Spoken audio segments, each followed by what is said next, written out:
अपनों को समझते हैं कि शायद हम रक्षा ना कर पाए, तो थोड़ी बहुत खर्ची दे के अपनी जान छुटा लेते हैं, है ना। तो बाबा कहते हैं बच्चे मुझे तो खर्ची की जरूरत ही नहीं है, निराकार को खर्ची की क्या जरूरत है, लेकिन खर्ची चाहिए फिर भी। कौन सी खर्ची चाहिए?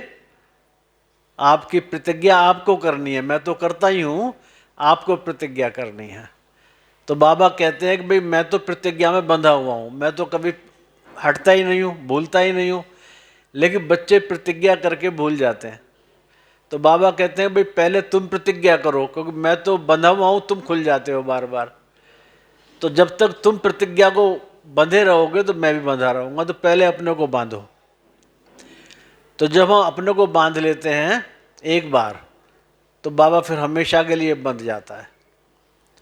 तो हमें कौन सी प्रतिज्ञा करनी है? बाबा कहते हैं और तो कुछ नहीं चाहिए, सिर्फ एक प्रतिज्ञा चाहिए तुम बच्चों की। कौन सी प्रतिज्ञा? प्रतिज्ञा माना बच्चों के प्रति जो बाप की आज्ञा है उसका पालन करना। बच्चों के द्वारा बाबा ने जो बच्चों के प्रति आज्ञा दी हुई है, श्रीमत, आज्ञा माना शिक्षा और श्रीमत, उसका पालन अगर तुम करते रहोगे तो मैं सदा तुम्हारी रक्षा कर पाऊंगा। अब रक्षा के पीछे बाबा ने क्या कहा, शर्त कौन सी रखी? शिक्षा। शिक्षा पे चलोगे तो रक्षा है, और शिक्षा पे नहीं चलोगे तो फिर रक्षा भी गड़बड़ हो जाएगी। तो अगर हम ये प्रतिज्ञा कर लें कि बाबा की शिक्षा पे चलते रहेंगे तो रक्षा होती रहेगी। तो रक्षा किसकी करनी है? पहले तो आत्मा की रक्षा करनी है। वहां तो शरीर की रक्षा की बात है लौकिक में, तो यहाँ आत्मा की रक्षा की बात है। और आत्मा के साथ फिर तन की रक्षा भी चाहिए। तन ही नहीं रहेगा तो फिर आत्मा भी क्या करेगी रक्षा करा के, है ना।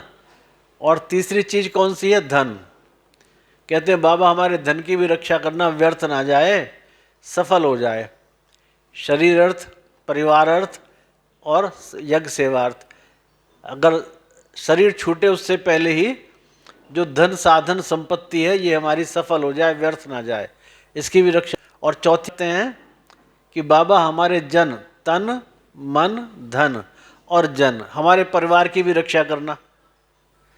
अब परिवार की रक्षा की बात तो यह कि परिवार के बच्चे अगर बाबा की श्रीमत पे चलें, चलो पूरे नहीं तो आधे चलें, आधे नहीं तो चौथाई चलें, और भी नहीं तो चलो मुरली सुन लें और कुछ सहयोग दें, तन मन धन का अंश मात्र में ही सही, तो बाबा के खाते में नाम लिखा जाएगा ना उसका।